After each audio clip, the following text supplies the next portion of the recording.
नमस्ते। आप सभी का स्वागत है आज की इस चर्चा में।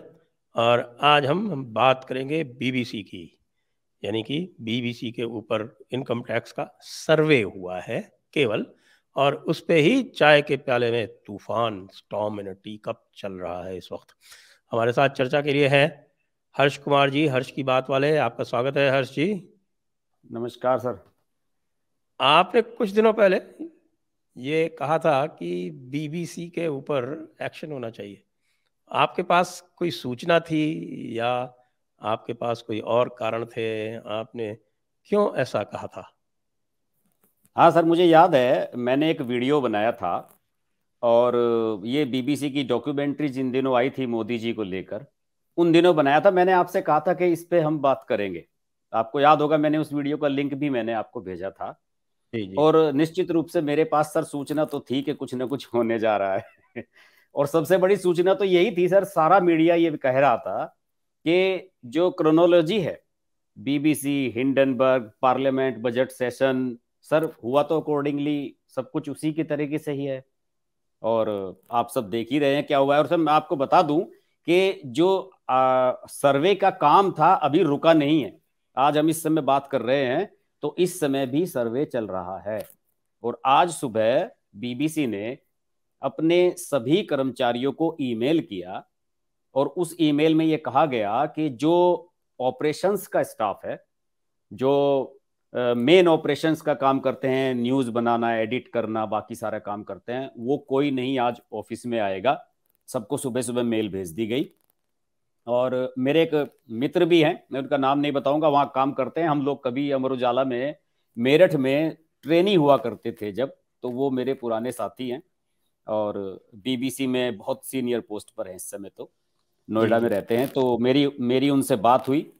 तो मैंने उनसे पूछा, भाई क्या तुम्हारा क्या है? उसने कहा, भाई वर्क फ्रॉम होम है और सब लोगों को वर्क फ्रॉम होम करने के लिए कहा गया है। तो मैंने कहा फिर वहां ऑफिस में है कौन? तो उन्होंने बताया कि ऑफिस में जो फाइनेंस वाले लोग हैं, 6 या 7 लोग हैं जो यहाँ पर फाइनेंस का काम देखते हैं इनके ऑफिस में।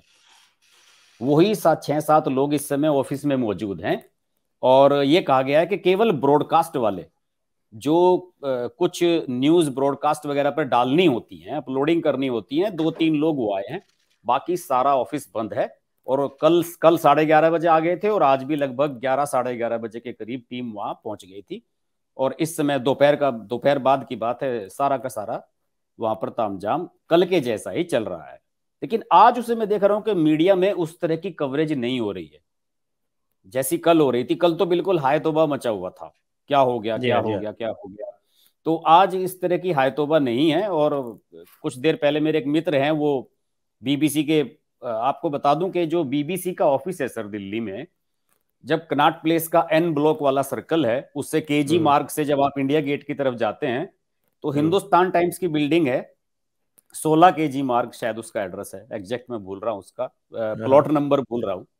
तो उसमें हिंदुस्तान टाइम्स की बिल्डिंग में चौथे और 5वें फ्लोर पर इनका ऑफिस मौजूद है। ओके। तो हाँ, बिरला जी की मेहरबानी से चलता है सर। और कुछ लोगों का ये भी कहना है कि हाँ इन हाँ। इनसे किराया भी बहुत कम लिया जाता है। अच्छा। मैंने जो अपना वीडियो बनाया था तो मैंने हाँ। वीडियो ये बनाया था, जिसका मैंने आपको लिंक भी भेजा था, कि भाई बिरला जी कम से कम किराया तो बढ़ा दो बीबीसी वालों से। किराया भी नहीं बढ़ा रहे हैं। वो बताते हैं कि कई साल से जो है किराया भी नहीं बढ़ा है, और बीबीसी बड़े आराम से पूरा फ्लोर उन्होंने लिया हुआ है। और वहां पर शोभना भरतिया जी के उसमें वो वहां पे दफ्तर उनका चलता है। फिलहाल यही है कि वही वाला फ्लोर बंद है। बाकी बिल्डिंग में लोग आ जा रहे हैं। कल जैसी आपाधापी वाली स्थिति आज कुछ है नहीं। ये अपडेट है सर फिलहाल तो। और कई सारी रिपोर्ट आ रही है जो इनके ऊपर जो सर्वे हो रहा है, रेड भी नहीं है। लोगों ने कल तो हल्ला सर्वे मचा है। दिया इनकम टैक्स रेड है। हम्म। दर्शकों को बता दूं कि रेड और सर्वे में बड़ा अंतर होता है कि सर्वे जो है हम्म। वो केवल ऑफिस आवर्स में होता है, और जी। उसमें केवल जो उनकी फाइनेंशियल बुक्स इत्यादि हैं वो देखी जाती हैं। हम्म। इसके अतिरिक्त और कोई अ, चीज़ों को पकड़ा धकड़ा नहीं जाता, सीज नहीं किया जाता है, कोई वो चीज़ें सीज। 132 और 133 का फर्क है सर, एक एक उसका एक्ट का फर्क है उसमें। जी। 132 में शायद ऐसा है कि केवल आपके जो फाइनेंशियल है वो चीज दिखाएंगे। 133 जब होती है शायद, तो उसमें आपके रेजिडेंस पे भी रेड होता है हाँ, उसमें। और तो रेजिडेंस भी जाएंगे और उसमें जप्ती वप्ती भी होती है, सब ले जाते हैं हाँ वो, हाँ हाँ सील हाँ वील हाँ। भी करते हैं, आपके हम्म, अकाउंट्स सील कर देते हैं, आपके हम्म, लॉकर्स इत्यादि भी सील कर देते हैं, वो सब करते हैं। तो ऐसा कुछ भी नहीं है, सर्वे था। हम्म, और सर्वे क्यों हुआ, ऐसा बताते हैं कि 2 बार इनको नोटिस भेजा गया ट्रांसफर हम्म, प्राइसिंग के हम्म, हम्म, इशू पर, और इन्होंने, जैसा कि इनकी हेकड़ी है, वो हाँ हेकड़ी क्यों है इस पर भी बात करेंगे। उस हेकड़ी हाँ। में इन्होंने उन नोटिस का जवाब नहीं दिया। तो अगर आप जवाब नहीं देंगे तो टीम तो आएगी आएगी आपके यहाँ। हम्म, बिल्कुल सही बात है सर। और ये जवाब इसलिए भी नहीं देते सर क्योंकि ये सोचते हैं कि यहाँ पे भी राजशाही है। वहां पे जैसे इंग्लैंड में करते आए हैं बीबीसी में। बीबीसी सर कोई बताने वाली बात नहीं है, सारी दुनिया जानती है कि सरकार का वहाँ की जो रॉयल फैमिली है उनका एक ये विजन था। और क्वीन एलिजाबेथ के समय में तो इसको काफी अच्छा खासा पैसा भी मिलता रहा, और चार्टर के माध्यम से पैसा देती है, और जो कैबिनेट की मीटिंग है उसी में इनका बजट वगैरह इनका सारा सैंक्शन किया जाता है। और इन्होंने उसे भी नहीं बख्शा, क्वीन को भी अपनी। आपको याद होगा कि जब चार्ल्स के बीच में और डायना के बीच में मतभेद हुए थे, तो उस समय सारे वर्ल्ड में ये क्यूरियोसिटी थी कि आखिर हो क्या रहा है, क्योंकि चार्ल्स का अपनी जो कैमिला थी उसके साथ अफेयर था। वो उससे पीछे हटने के लिए तैयार ही नहीं था शादी से पहले से ही। वो उससे उम्र में बड़ी थी, उसके बावजूद भी सारी चीजें थी। तो उस समय इन्होंने क्या प्लान किया था कि उस समय इन्होंने जो डायना थी, डायना को इन्होंने हायर किया और कहा कि हम आपका एक एक्सक्लूसिव इंटरव्यू चलाएंगे। और डायना तो मौका तलाश रही थी कि किसी भी तरीके से चार्ल्स को, क्वीन को, इन सबको एक्सपोज किया जाए। तो डायना का एक बहुत कंट्रोवर्शियल इंटरव्यू सर इस पे आया था, उसे आप देख भी सकते हैं, शायद यूट्यूब पे भी अवेलेबल होगा। इसके अलावा नेटफ्लिक्स ने भी जो द क्राउन सीरीज बनाई है उसमें इसको दिखाया है, पूरा इसी तरह से विजुलाइज किया गया है। तो उसमें शाही परिवार की उन्होंने धज्जियां उड़ा दी थी, इस तरह का वीडियो उन्होंने चलाया था। तो सर ये इसे इसे कहते हैं ना कि ये जो बाई नेचर धूर्त लोग हैं, जिस थाली में खाते हैं उसी थाली में छेद करना इनकी आदत है। और दूसरा सर, अब आपको बता दूं कि बीबीसी में जो मुझे पता लगा है, बीबीसी में इंडिया का जो इनका ऑपरेशन है, मुंबई और दिल्ली ऑफिसेज का, वो सर वर्ल्ड में जितने भी इनके ऑपरेशंस बाहर चल रहे हैं, चाहे वो किसी भी कंट्री में है सर, सबसे ज्यादा प्रॉफिट में है ये। सबसे, और जगह होता क्या है कि और जगह लोगों की सैलरियां नहीं दी जा रही हैं बीबीसी से। कई जगह से दफ्तर इन्होंने बंद कर दिए हैं, रशियन सर्विसेज, कई जगह जो एशिया के, तो मेरे ख्याल में 14-15 कंट्री से बीबीसी बिल्कुल बंद हो चुका है। और इंडिया का जो ऑफिस है इनका, सबसे ज्यादा प्रॉफिट वाला ऑफिस है। अब आप समझ रहे होंगे कि जहां पैसा इंग्लैंड से आना चाहिए, उल्टा हो ही रहा है कि पैसा यहां से कमा के वहां दिया जा रहा है। ये हालत है इनकी। और एक बात बताता हूं सर आपको, दिल्ली में मीडिया हाउसेज में एक परंपरा है सर कि अगर आपका स्टाफ 10:30 बजे के बाद बाद तक काम करता है तो आपको उसे ड्रॉपिंग देनी होगी, क्योंकि 10:30-11 बजे डीटीसी की बसें बंद हो जाती हैं। मेट्रो का संचालन जो है वो लास्ट 11 बजे होती है, उसके बाद एंड कर जाती है। तो ये मेरे ख्याल में शायद शीला दीक्षित की गवर्नमेंट थी उस समय से ही ये हो गया था यहाँ पे, कि अगर आप किसी भी स्टाफ को 10:30 बजे के बाद ऑफिस में रोकते हैं तो आपको स्टाफ को घर पे छोड़ के आना पड़ेगा, आपको कैब देनी पड़ेगी उसको। सभी ने कैब फैसिलिटीज लगाई हुई है। दूसरे मीडिया हाउसेज में क्या है कि अगर आप दिन की ड्यूटी में आ रहे हैं, आपकी ड्यूटी 4 बजे या 5 बजे से शुरू हो रही है, तो आप आइए, मेट्रो से आइए, बस से आइए, अपने प्राइवेट व्हीकल से आइए, किसी से भी आइए। अगर आपको 11 बजे रुकेंगे तब आपको ड्रॉपिंग मिलेगी। लेकिन बीबीसी में बताता हूं मैं सर आपको, 24 घंटे पिकअप ड्रॉपिंग दोनों सुविधाएं उपलब्ध हैं, और ये सब बहुत महंगा फेयर है। और अखबारों में तो होता है कि ग्रुप और पूल बना के जो स्टाफ है उनको छोड़ने की और उनको लाने की सुविधा है कि आप इस रूट से आइए, 5 लोगों को लेते हुए आइए, इस रूट से जाइए, 5 लोगों को छोड़ते हुए जाइए। यहाँ सर सिंगल स्टाफ को लेने के लिए भी गाड़ी जाती है और सिंगल स्टाफ को छोड़ने के लिए भी गाड़ी जाती है। इतनी सुविधा और इतना खर्चा किसी किसी में नहीं होगा। मुझे तो लगता नहीं कि वर्ल्ड में कहीं बीबीसी का दफ्तर इतने प्रॉफिट में चल रहा होगा जितना इंडिया में चल रहा है। इनके एक एक खाते की जांच होनी चाहिए सर, एक एक खाते की जांच होनी चाहिए। इनका यूट्यूब से कितना पैसा आ रहा है, ऐड कितना मिल रहे हैं, गूगल इन्हें क्या दे रहा है। मुझे पता नहीं कि सर इनके अकाउंट जो है वो यूट्यूब वाले यहाँ पे हैं या इंग्लैंड में हैं, आई डोंट नो, इस बारे में मुझे नहीं पता है। लेकिन सर वास्तव में इसकी थ्रोली जांच होनी चाहिए। जी हाँ, जैसा कुछ लोग कह रहे हैं, मुझे इसका पक्का पता नहीं है, ये कह रहे हैं कि 2,500 करोड़ से ऊपर का इशू है, जिसके कारण इनके सर्वे किए जा रहे हैं। लेकिन बताइए। ये तो है कि वही वाली बात है कि रस्सी जल गई और ऐंठ नहीं गई। यूके में बताते हैं कि यूके में बीबीसी जो है, मैं बात कर रहा था अपने मित्रों से यूके में, वो कह रहे हैं कि बीबीसी कोई नहीं देखना चाहता, हाँ लेकिन लाइसेंस फी आपको देनी है कंपलसरी। और यदि आप बीबीसी की लाइसेंस फी नहीं देंगे तो आप कोई भी चैनल नहीं देख सकते। इस तरह अच्छा। की दादागिरी आप बताइए, और ये अपने आप को डेमोक्रेसी कहती है। लाइसेंस फी बोलते हैं उसको। आपको याद है एक जमाने में हम लोग रेडियो सुनने के लिए लाइसेंस फी दिया करते थे, वो नहीं मुझे बाद में नहीं याद शायद सर। हाँ, 70 के मुझे, दशक में। हाँ हाँ हाँ, नहीं मुझे नहीं याद, मुझे मैं तब मुझे अच्छी छोटा तरह रहा से हूँ। याद है। हाँ हाँ हाँ। रेडियो सुनने के लिए लाइसेंस आता था उसका, साल का 15 रुपए का लाइसेंस हुआ करता था। अच्छा। और हाँ। बाद में 70s में शायद ये किसी समय ये डिसकंटिन्यू किया गया। तो उसी हम्म। तरह से बीबीसी का लाइसेंस होता है। बीबीसी का लाइसेंस यदि आपने नहीं लिया है तो आप कुछ नहीं देख सकते, अच्छा, बाकी जो कोई चैनल ब्रॉडकास्टर है नहीं देख उनका सकते उनका आप। अच्छा अच्छा, मतलब आप डिश वगैरह कोई पे जो चैनल देखते नहीं हैं वो देख भी नहीं देख सकते सकते। यदि आपने बीबीसी की लाइसेंस फी नहीं दी है तो। बताइए यूट्यूब सर। पे देखिए। अच्छा अच्छा। तो सर एक बात तय मान लीजिए आप भी, ये सर दादागिरी अब इनकी चलने वाली है नहीं सर। और मुझे लगता है कि अब कुछ ना कुछ इसमें बड़ा होने वाला है। और अब मुझे लग रहा है कि मोदी जी ने भी ठान लिया है कि आर या पार हो। इंदिरा गांधी तो डर गई थी कि 2-3 बार इंदिरा गांधी ने कोशिश की। कभी मुझे बताते हैं कि अर्ली 70s में भी हुई, ऑपरेशन ब्लू स्टार के समय भी इसको कुछ समय के लिए बैन किया गया था। तो इंदिरा गांधी को तो शायद दबाव था, वो इंग्लैंड का। और वो जो एक होता है कि दिमाग पे के साहब जिनके हम गुलाम रहे हैं उनकी एक मानसिकता रहती है, उनका दबाव रहता है। लेकिन मुझे लगता है सर मोदी जी तो इसमें यहाँ इसमें कोई रुकने वाले हैं नहीं।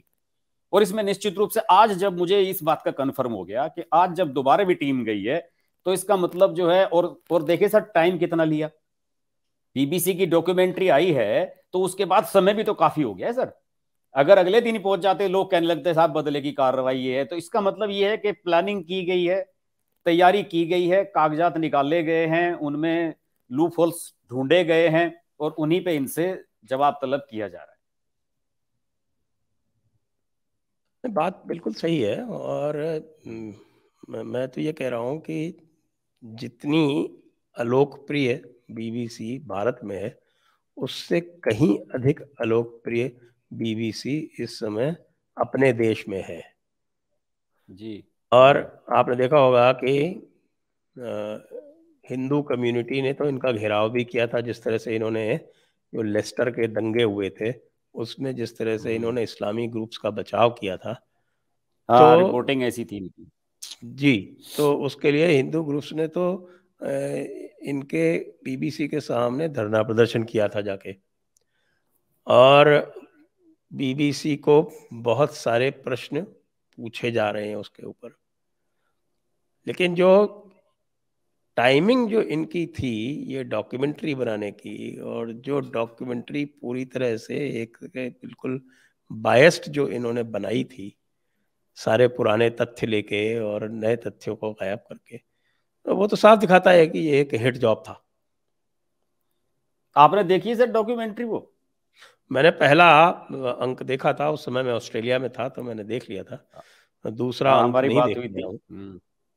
उसमें आपने सर शुरुआत देखी उसकी कितनी खतरनाक है। वो पूरा एक शॉट दिखाते हैं, और आप पीछे से वो आवाजें आ रही हैं दंगाइयों की।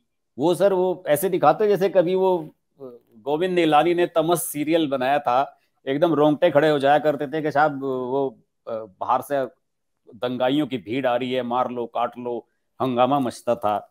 उसे सर बिल्कुल खतरनाक तरीके से दिखाया गया है। और मुझे तो मेरे कुछ दोस्तों ने ये भी बताया है कि इसमें जब इंडियन गवर्नमेंट ने इसको बैन कर दिया, बीबीसी की डॉक्यूमेंट्री को, तो उसके बाद आपको याद होगा कि ये महुआ मित्रा और डेरेक ओब्रायन, इन लोगों ने सर अलग अलग लिंक्स ट्विटर पर शेयर किए थे, और वो अलग अलग वेबसाइट्स थी। और वो ऐसी वेबसाइट्स थी जो वास्तव में एक्टिव वेबसाइट्स नहीं है, उन पे कोई रूटीन में कोई काम नहीं होता। ऐसा नहीं है कि उस पर कोई वो न्यूज वेबसाइट है, उस पर खबरें डाली जाती हैं या उस पर डेली का रूटीन का कोई ब्रॉडकास्ट किया जाता है। तो उस वो वेबसाइट्स क्रिएट की गई थी उस डॉक्यूमेंट्री को प्रसारित करने के लिए, कि उसे किसी भी तरीके से भारत में फैलाया जाए। तो सर ये चीज तो ये दर्शाती है कि आप डेस्परेट हैं कि इंडिया के लोगों को, ज्यादा से ज्यादा लोगों को उस डॉक्यूमेंट्री को दिखाएं जिसे भारत सरकार बैन कर रही है। वो तो सीधे सीधे जो है वो एक भड़काने वाली प्रक्रिया थी, और उसमें यही था कि साहब के एक वर्ग को पुनः भड़काया जाए। जी यदि आपको याद हो, और जो बहुत सारे टेरर मॉड्यूल पकड़े गए, उनमें सब में एक चीज कॉमन थी कि उनको रेडिकलाइज करने के लिए उनको गुजरात के दंगे की फिल्में दिखाई जाती थी। बिल्कुल बिल्कुल।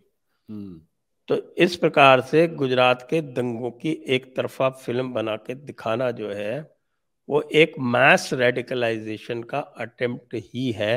भारत सरकार को केवल आईटी एक्ट में जो इन्होंने किया, उसके अतिरिक्त मुझे लगता है कि इसको तो पूरी तरह से बैन कर दिया जाना चाहिए था, और नेशनल सिक्योरिटी और इंसाइटमेंट का ग्राउंड लेके इसको कर देना चाहिए था।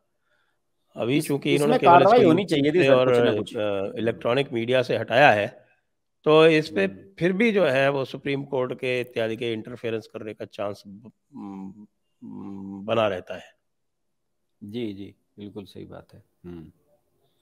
दरअसल क्या है कि सर इसमें मुझे ये लगता है कि अभी आईटी जो डिपार्टमेंट है, हालांकि कह लोग ये भी रहे हैं कि इनके साथ जो आज वहां पर टीम गई हुई है, और वहां पे कल भी जो टीम गई थी बीबीसी के दफ्तर पर, उसमें आईटी, इंफॉर्मेशन टेक्नोलॉजी की जो बात कर रहा हूं मैं, आईटी जो टीम होती है वो भी, उसके भी कुछ बंदे इनके साथ थे।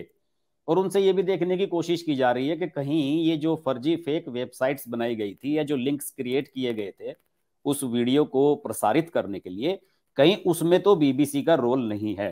क्योंकि सर इससे तो माइलेज तो सबसे ज्यादा उसमें बीबीसी को ही मिलने जा रहा था ना, पर अल्टीमेटली प्रचार तो इन्हीं का हो रहा था, इसको प्रोड्यूस तो इन्हीं लोगों ने किया था ना। तो वो इस उस सारी चीजों को देखते हुए, ये सारे परिप्रेक्ष्य में मुझे लगता है कि सर उस एंगल पर भी इसमें जांच होनी चाहिए। और अगर इसमें निकलता है कहीं से भी, एआई डोमेन्स चेक किए जाने चाहिए, तो उस उन डोमेन्स में भी सर ये देखा जाना चाहिए कि जो वहां से कंप्यूटर की, मुझे वो जो मेरे साथी हैं उनसे मैंने पूछा कि भाई तुम लोग कल सारा दिन क्या करते रहे। उन्होंने कहा कि एक तरीके से हम तो एक तरफ बैठा दिए गए थे, हम तो चाय पानी पीते रहे और बात करते रहे, लेकिन बीच बीच में सबको बुला बुला कर उनके सिस्टम खुलवाए गए, उनके कंप्यूटर के डोमेन नंबर जो होते हैं वो चेक किए गए और बाकी सारी डिटेल्स भी ली गई है। तो सर अगर फाइनेंस वाला ही मामला केवल है तो फिर वो केवल फाइनेंस डिपार्टमेंट तक ही लिमिटेड रहना चाहिए था। जो मेन एडिटोरियल स्टाफ है उसके उनके जो कंप्यूटर्स के डोमेन और उनकी जो आईपी एड्रेस हैं वो सब चेक किए जा रहे हैं। तो मुझे लगता है कि सर कहीं इसमें ये भी लिंक निकल के आ सकता है कि उन उन लिंक्स को क्रिएट करने में, और आपको याद होगा कि महुआ मित्रा ने ये भी लिखा था, कहीं शायद बयान भी दिया था उन्होंने इस बारे में, कि आप कितने भी लिंक हमारे डिलीट कर लीजिए, कितने भी हमारे ट्वीट आप डिलीट करा लीजिए, लेकिन उसके बावजूद भी हमने व्हाट्सएप के माध्यम से इसको सबको भेज दिया है। कई और धूर्त टाइप के पत्रकार हैं सर, विनोद कापड़ी टाइप के, वो लोग इसमें लगे हुए थे, उन्होंने बहुत लोगों को और शेयर विनोद किया है कापड़ी सर। कौन से, वो सांप बिच्छू वाले? हाँ वही है सर, वही वही वही, वो साक्षी जोशी मैडम के पति। हाँ हाँ हाँ हाँ हाँ। तो उन्होंने सर, बताया जाता है कि इंडिया। उन्होंने ग्रुप्स में वो लिंक सबको शेयर किया। हम्म। और विनोद कापड़ी का उस दिन का ट्वीट देखिए, जिस दिन वो हुआ था, उसने कहा था कि मोदी जी किसे किसे रोकोगे, सैकड़ों लोगों को तो व्हाट्सएप पे हमने भेज दिया है इसको। इतनी मतलब डेस्परेशन देखिए सर इन लोगों की, उसे उसे सर्कुलेट करने के लिए। वैसे तो एक थॉट इसमें यह भी है कि अगर इसको शुद्ध राजनीतिक रूप से देखा जाए, तो अगर इसको ये खुला चलने दें, तो जनता को यदि गुजरात दंगों की पुनः याद आती है, तो इससे तो पॉलिटिकली तो मोदी जी को लाभ ही होता है, इससे कोई हानि तो होती नहीं है। वो तो सर ऑब्वियस है। आपको याद होगा कि अक्सर क्या बातें होती हैं, अभी ये जो पसमंदा और इन सब लोगों को अपने साथ जोड़ने की जो बात मोदी जी कर रहे हैं यूपी में, आपको याद होगा कि यूपी के चुनाव से पहले मुसलमानों के सम्मेलन करे थे ब्रजेश पाठक, जिसमें गेस्ट बन के गए थे, हर जगह 10-15 के करीब हुए थे। तो सर उस समय कुछ थॉट्स इस तरह के भी आए थे, मेरी कुछ भाजपा नेताओं से बात हो रही थी, तो उनका तो ये कहना था कि भाई इस सब को करने से कुछ नहीं होने वाला है, एक मुसलमान वोट नहीं देता है बीजेपी को, और फिर करना वही पड़ता है कि जब चुनाव नजदीक आते हैं ध्रुवीकरण वाला ही एजेंडा जो फार्मूला है वो अपनाना पड़ता है, उसके अलावा काम नहीं चलता है।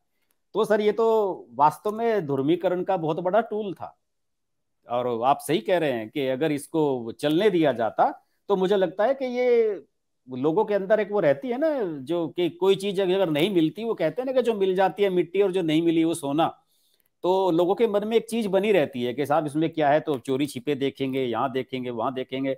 चलने देते तो मुझे लगता है कि उससे निश्चित रूप से मोदी जी को नुकसान तो कुछ नहीं होने वाला था। फायदा तो खैर चुनाव में देखने की बात है क्या होता है, लेकिन नुकसान कुछ नहीं होता, ये बात आपकी सही है।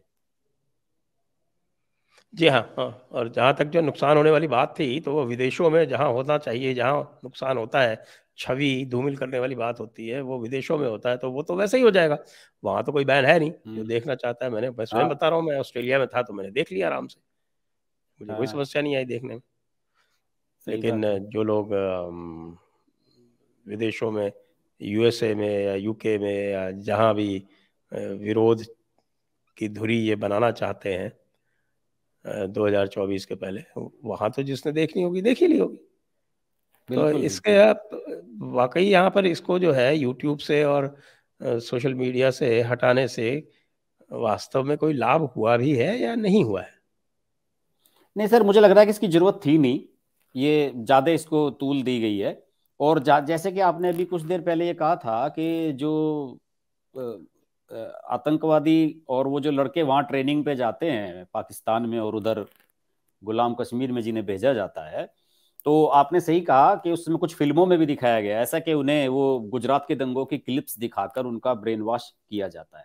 मैं आपको एक सर छोटा सा उदाहरण दूंगा। 2013 में वेस्ट यूपी में मुजफ्फरनगर में दंगा हुआ था, जिसने सारी दशा दिशा बदल दी थी यहाँ की राजनीति की, उत्तर प्रदेश की राजनीति की। और उसके बाद जो है बीजेपी ने फिर वहां मुड़ के नहीं देखा है। 2013 के बाद फिर 14, 17, 19, 22 फिर तो क्लीन स्वीप होता चला गया। उसमें सर क्या हुआ था कि उसमें जो मेन झगड़ा हुआ था उसकी किसी के पास कोई वीडियो क्लिप थी नहीं। उस समय इतना मोबाइल, इतना अच्छा कैमरे वाला किसी के पास था नहीं। तो उसमें एक फर्जी वीडियो किसी ने निकाला, और उस फर्जी वीडियो में दिखाया गया कि दो लड़कों को लिटा लिटा कर मारा जा रहा है, और उनको उनके हाथ पैर बांध दिए गए हैं, उनको डंडों से मारा जा रहा है, धारदार हथियारों से उनके अंगों को ऐसे ऐसे काटा जा रहा है। इस तरह का एक बड़ा भयावह टाइप का वीडियो था, जिसमें वो लड़के चेहरा नहीं दिख रहा था उनका, वो पैरों की तरफ से शूट किया गया था उनके। और उस वीडियो को सोशल मीडिया पर सर्कुलेट किया गया था। और उसी वीडियो को शेयर करने के मामले में यूपी के एक बीजेपी के विधायक थे, वो तो इस बार हार गए, आप जानते भी होंगे, ठाकुर संगीत सिंह सोम, जो बड़े हम्म। आप ठाकुर संगीत सोम हैं, सुरेश राणा, दो तीन ऐसे थे जो थोड़ा सा कट्टरवादी टाइप के बीजेपी के भाजपा नेता माने जाते हैं। तो उन्होंने सर उसे फेसबुक पे शेयर कर दिया था, और इस बात को लेकर संगीत सोम पर मुकदमा भी हुआ था, ये लोग अरेस्ट भी हुए थे कुछ लोग भाजपा के। और अभी कुछ दिन पहले ही वो मुकदमे सब जो है इनके खत्म हुए हैं, जो चल रहे थे इनके ऊपर। तो बाद में इन्होंने कह दिया था कि वो फेसबुक पेज मेरा नहीं था, किसी मेरे फैन ने बनाया हुआ था, ये था वो था, वो सब चीजें हुई थी। लेकिन सर उस वीडियो के व्हाट्सएप पे और सोशल मीडिया पर सर्कुलेट होने के बाद इतना टेंशन पूरे वेस्ट यूपी में हो गया था कि एक बस एक समझ लीजिए कि एकदम बिल्कुल दो धड़े बट गए थे। और वो वैसे भी जो दंगा जिसे कहते हैं लोग सांप्रदायिक दंगा था, वो का वास्तव में जाट और मुस्लिम कम्युनिटी के बीच में एक राइवलरी टाइप का हो गया था। और आज भी उसके बाद से हालात वेस्ट यूपी में सर सुधरे नहीं है। तो वास्तव में वीडियो जो होता, वीडियो कंटेंट है, वो उसकी ऑथेंटिसिटी तो सर किसने देखी है? कौन उसके चक्कर में जाता है? जब एक ने फॉरवर्ड कर दिया, दूसरे ने फॉरवर्ड कर दिया, तीसरे ने फॉरवर्ड कर दिया, उन्होंने देख लिया, तो सर बड़ा टेंस माहौल हो जाता है। तो मुझे लगता है कि बीबीसी की डॉक्यूमेंट्री जहां तक मुझे देखा, उसमें ठीक है कि तथ्यों के साथ छेड़छाड़ की गई और कुछ विवादित उसमें इंटरव्यूज भी शामिल किए गए थे, लेकिन मुझे उसमें ऐसा नहीं लग रहा था कि उस कंटेंट को देख कर कहीं भी देश में कोई दंगा फसाद या कुछ ऐसी घटना हो सकती थी। जी हाँ, सही कह रहे हैं। वैसे भी बीबीसी का जो रिकॉर्ड है वो तो पूरी तरह से पक्षपातपूर्ण है। वो तो जब उनका जो आरंभ हुआ था तो वो तो फेबियन सोशलिज्म के एक टूल हुआ करते थे बीबीसी वाले। और अभी भी यदि आप देखें तो किस तरह से वो, अभी मैं देख रहा था एक थ्रेड मेरे सामने चल रहा था, इन्होंने किस तरह से राणा अय्यूब को प्लेटफॉर्म दे रखा है। ये यूके में आइसिस ब्राइट्स को डिफेंड करते हैं और पूरा का पूरा जो है हिंदुओं के विरोध में कार्यक्रम चलाते हैं। कोई अगर फेथ हीलर करके, कि faith healer tried to cure my disability, ये इस तरह के चलाते हैं।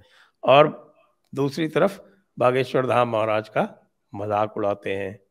फिर कहीं होगा साहब कि काउ हगिंग की बात आए थे साहब, cow hugging is the world's new wellness trend, ये कह के उसको पब्लिसाइज कर रहे हैं यूके में। देखिए आप जरा। हाँ हाँ। और जब यहाँ पर काउ हगिंग की बात हुई तो उसका मजाक उड़ाया जा रहा है कि साहब की मजाक उड़ाया पूरा गया। वीक मनाना जाना चाहिए, काउ गोबर डे, काउ मूत्र day, cow milk day, cow घास डे, इस तरह से। ये बीबीसी हिंदी का इस तरह का कार्टून है एक। हाँ, आप होगा, बिल्कुल होगा। देखिए कि किस तरह की इन्होंने एक नैरेटिव बना रखा है कि साहब के हम तो अभी भी राजे महाराजे हैं, तुम गुलाम लोग हो। लेकिन दिवाली सर ये होगी, इनके जो प्रदूषण से मुक्त ये होनी इनके जो चाहिए। नैरेटिव है ना ये सर, जी इनके जो नैरेटिव हैं ये पूरी तरह से एक तरफा हैं। जब मुस्लिम सेंटिमेंट्स की और इस्लाम को लेकर किसी चीज की बात आती है तो मैं तमाम, मेरे पास, मैं उनके भूल रहा हूँ अभी, मुझे याद नहीं आ रहे हैं, कई आर्टिकल इनसे हटवाए गए और कई आर्टिकल इन्होंने हटाए भी हैं। लेकिन जहां हिंदुओं वाला मामला आया, हिंदुओं की सेंटिमेंट्स की बात आती है, वो आर्टिकल इन्होंने कभी नहीं हटाए। जैसे कि आप बता ही रहे हैं कि बागेश्वर धाम का मजाक उड़ाते हैं, इसमें पीछे नहीं हटते ये। और तो और ये जो कांग्रेस वाले इनके साथ खड़े हुए हैं, एक कांग्रेस के 41 सांसद थे जिन्होंने 1947 के बाद, मुझे एग्जैक्ट याद नहीं है कौन सा वर्ष था, लेकिन स्वतंत्रता के कुछ दिनों बाद, और 41 सांसदों ने हस्ताक्षर करके और चिट्ठी लिखी थी और उसमें बीबीसी के ऊपर आरोप लगाया था कि वो पूरी तरह से एंटी इंडिया स्टोरीज चला रहा है। उस समय पाकिस्तान से हमारा युद्ध चल रहा था, संभवतः उस समय की बात है। तो प्रश्न ये है कि सरकार कहाँ तक जाएगी। मेरा विचार तो ये है कि ऐसे जो मीडिया हैं जिसमें विदेशी मीडिया है, कि विदेशी मीडिया को कोई यहाँ पर एक स्वाभाविक अधिकार नहीं है। कोई विदेश की चाहे कोई कंपनी हो, चाहे विदेश का कोई मीडिया हो, वो बिल्कुल यहाँ पर भारत सरकार की इच्छा के अनुसार ही काम करने के लिए बाध्य है। इसलिए बिल्कुल। बीबीसी और अल जजीरा जैसे लोगों को यहाँ प्लेटफॉर्म क्यों मिलना चाहिए। प्रश्न ये नहीं है कि इनको कौन देखता है, प्रश्न ये है हाँ कि हाँ, ये यहाँ से आमदनी करते हैं। बिल्कुल बिल्कुल, ये तो बात मैंने आपको बताई सर शुरू में भी, कि सबसे ज्यादा प्रॉफिटेबल और सबसे ज्यादा रेवेन्यू अर्न करने वाला इंडिया का जो ऑपरेशन है इनका वो है। और इसका जो एक बड़ा शेयर है वो इंग्लैंड में भी जा रहा है, क्योंकि इंग्लैंड में आप तो कह ही रहे हैं कि कुछ लोगों से मैंने सुना भी है कि शायद 2027 के बाद से वहां पर इसका जो सरकार की तरफ से बजट वाला मामला है वो भी बंद किया जा रहा है, कि सरकार इनके लिए जो बजट सैंक्शन करती थी वो शायद 2027 में इनका बंद होने जा रहा है, इस तरह की खबरें हैं। तो हो सकता है कि उसकी भी तैयारी कर रहे हो कि भाई यहां से पैसा वैसा वहां ट्रांसफर किया जा रहा हो। ओ, अगर इनका जो है वो ऑफिशियल जो बजट जो चलता है, नेशनल ब्रॉडकास्टर है उसके हिसाब से इनको बजट मिलता है, वो बंद हो जाए तो ये 4 दिन नहीं चले। क्योंकि बिल्कुल नहीं चलेंगे। इन्होंने एडवर्टाइजिंग मॉडल तो बनाया ही नहीं। एडवर्टाइजिंग नहीं मॉडल नहीं नहीं। तो बनाए तो फिर उसके बाद फिर इनको टीआरपी भी ध्यान देना पड़े, टीआरपी पर भी ध्यान देना पड़ेगा। तो टीआरपी की बेसिस पे तो जो इनकी सारी की सारी सर्विसेज हैं वो सब फेल हो जाएंगी, क्योंकि एक तरफा है। बिल्कुल बिल्कुल। और वैसे भी यहाँ पे आप याद कीजिए कि इसमें पहले यहाँ पे हिंदी सर्विस इसकी आया करती थी सर। नहीं, और बीबीसी अभी, हिंदी। हाँ, बीबीसी हिंदी सर्विस, वो अभी कोरोना काल से एक साल पहले, शायद 2018 या 19 में इन्होंने बंद की है। और हमारे दोस्त वहाँ लोग हैं, उन्होंने हमें भी चाय पे बुलाया था। हमारा भी ऑफिस उनके सामने वाली बिल्डिंग में ही था उस समय। तो सर उन्होंने बुलाया था हमें चाय पे, और वो मैंने कहा था आज क्या हो रहा है, कहने लगे भाई वैसे तो यहाँ फेयरवेल पार्टी हो रही है, लेकिन आज बड़े दुख का दिन है। मैंने कहा क्या हो गया? कि हिंदी सर्विस जो है आज से बंद हो रही है। मैंने कहा जब हिंदी सर्विस बंद हो रही है तो तुम सब यहाँ क्या कर रहे हो, तुम यहाँ क्या काम करोगे? उन्होंने कहा कि बस वो खबरें वबरें बनाएंगे वेबसाइट के लिए, वो सब बंद हो रही है। मैंने कहा कि यार इंडिया में सबसे ज्यादा पैसा कमा रही है बीबीसी, इतने सारे लोग इसे देखते हैं, तमाम पत्रकार इसे आज भी ये कहते हैं कि ये किसी भी चीज को, अगर किसी को फैक्चुअली किसी चीज को हमें कंफर्म करना है तो हम उसके फैक्ट्स को मिलाते हैं। और सर आपको भी याद होगा कि पहले ये कहा करते थे कि अगर अखबार में किसी खबर छपी कि यहाँ पे इस झगड़े फसाद में 5 लोग मरे, और बीबीसी ने चला दिया कि 50 लोग मरे, इतना बड़ा डिफरेंस है, तो सर बीबीसी को लोग सही मानते थे। तो मैंने कहा कि भाई तो ये तुम अब सब क्या करोगे? उन्होंने कहा कि बस हिंदी सर्विस बंद हो रही है, हम वेबसाइट पे खबरें बनाएंगे और अपना चलता रहेगा, सैलरी वैलरी तो सब लोगों की मिल ही रही है। मैंने कहा यार यहाँ तो किसी प्रिंट मीडिया में किसी हिंदी अखबार की अगर एक कोई यूनिट बंद होती है तो 100-150 लोगों को वैसे ही नौकरी से निकाल देते हैं, तुम कैसे करोगे? उन्होंने कहा कि भैया बीबीसी के पास इंग्लैंड से बहुत पैसा आ रहा है, और आज पता लगा कि पैसा आ नहीं रहा है, यहाँ से जा रहा है पैसा, और उसमें जो इनके टैक्सेस हैं उसकी चोरी खुलेआम कर रहे हैं सर। एक और भी बात पता चली कि ये कोई एनजीओ भी इन्होंने बना रखा है। जी सर, मुझे इस बारे में कोई जानकारी नहीं है एनजीओ बना रखा है कि नहीं, हो सकता है।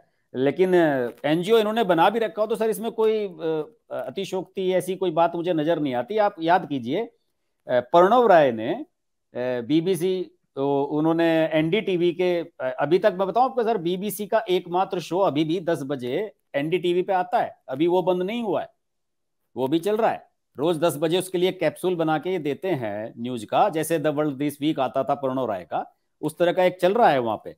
तो अभी इनका वो नहीं हुआ है। लेकिन सर प्रणव राय का मैं आपको बताऊं, प्रणव राय ने 4-5 एनजीओ बनाए थे। आपको ध्यान होगा कि अमिताभ बच्चन पूरा दिन डिटॉल वाला एक वो लेके बैठते थे, वो पता नहीं स्वच्छता अभियान पे था, वो किस चीज पे था एनजीओ। तो सर असल में ये लोग चैनल से ज्यादा काम उस एनजीओ से ही पैसा कमा रहे थे ये लोग तो। और असली चीज तो वही हुई कि वो सारे एनजीओ की फंडिंग बंद जो मोदी जी के आने के बाद हुई है, असली तो दर्द वहीं से शुरू हुआ और वहीं से डाउनफॉल एनडीटीवी का भी शुरू हुआ। ये तो सही है कि ये एनजीओ से बहुत कमा रहे थे। जी, तो अभी तो बीबीसी के ऊपर कार्रवाई चल रही है, तो हम आगे देखेंगे कि इसमें और क्या होता है। सभी दर्शक जो हैं वो हमारे साथ आगे जो भी होता रहेगा उसकी हम जानकारी उनको देते रहेंगे, उस पर चर्चा करते बिल्कुल रहेंगे। आज के लिए बिल्कुल। बस इतना ही। आपको बहुत बहुत धन्यवाद हर्ष जी, और थैंक यू दर्शकों सर। को भी बहुत बहुत धन्यवाद। जय हिंद, वंदे मातरम। नमस्कार।